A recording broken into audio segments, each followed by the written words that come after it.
so by now I'm sure you guys are starting to collect these moves and starting to learn them.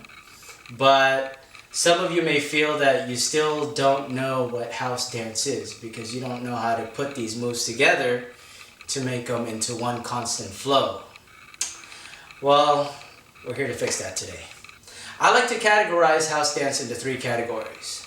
One of them is the jacking style, which looks like this.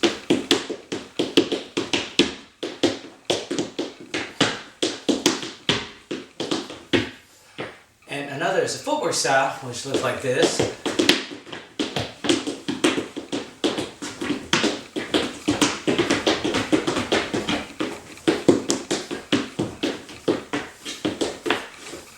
And another is the lofting style, which looks like this.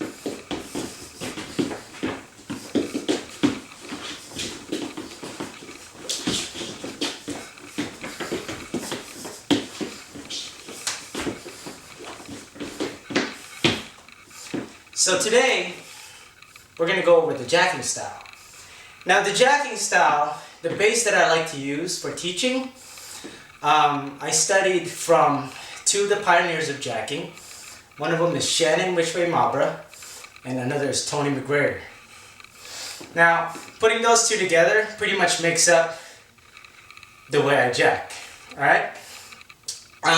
For this tutorial, it'd be good if you learn these 4 moves. Alright, so we're going to be using those 4 moves and putting them together, and then we're going to have our base for jacking. Okay, so for all of you who are just starting to freestyle or have never freestyled before, this is important, okay? You don't need all the moves in the book. You just need probably 2 or 3 moves that you can go back and forth with and chain them together in a way that fits the music. Learning all the moves that's a little extra, but you don't need all the moves. So today we're going to learn how to dance to music using just these 4 moves. Alright, so a lot of dancers who freestyle use one bass move as something that they go back to as a default. Now what I mean by that is your bass move is something that you do and then you come out of and then you come back into. Alright, let me show you a physical examples. Like for jackers, let's use heel step as our bass move. So I'm going to use this move, okay? I'm going to come out of it. Now I'm back in it.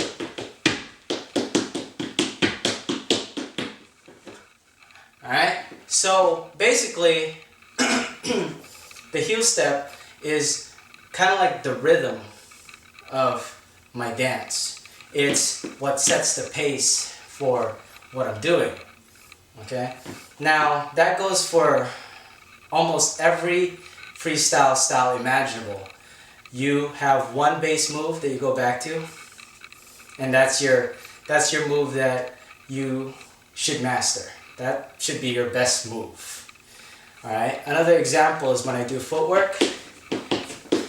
Loose legs is my bass move. Well anyways, from your bass move, you're going to come in and out and you're going to pile stuff on top of that bass move. Now, let's say I wanted to go from my bass move to another move. We're going to go from heel step to stomp now, okay? Now heel, stomp. Alright, so basically the stomp, which usually has a hop before it and then a stomp, now just turns into a stomp. You can cut these moves apart so that they fit the music. You don't always have to do them verbatim. Okay, now from that heel step, let's say I wanted to go to farmer and then stomp. Okay, let me try that. See? I went from the heel step to farmer to heel step, then stomp. Now I can go from heel step to farmer to stomp. Okay? Or I could go to farmer to stomp to heel step. Stomp, farmer, stomp, jack. Okay, so doing moves means nothing unless you're doing it to music though. So, look for ways to be able to put these moves together, okay? I just set some examples right there, but for further examples, just watch this next video.